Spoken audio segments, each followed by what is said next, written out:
Ukraine Russia યુદ્ધને સમાપ્ત કરવા માટે એક મોટી પહેલ સામે આવી છે.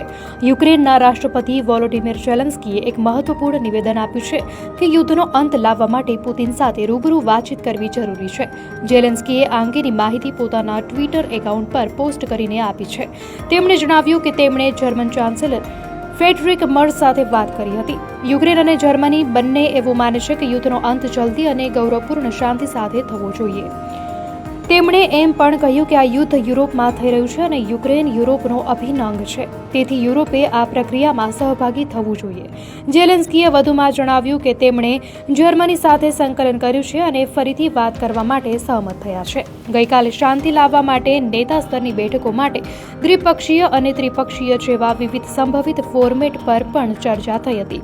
ઝેલેન્સ્કીએ સ્પષ્ટ કર્યું કે યુક્રેન બેઠકોથી ડરતું નથી અને રશિયા પાસેથી પણ તેવી જ બહાદુરીભરી અભિગમની અપેક્ષા રાખે છે. ઝેલેન્સ્કીએ કહ્યું કે હવે યુદ્ધનો અંત લાવવાનો સમય આવી ગયો છે અને મદદ કરનાર દરેકનો આભાર પણ માન્યો હતો.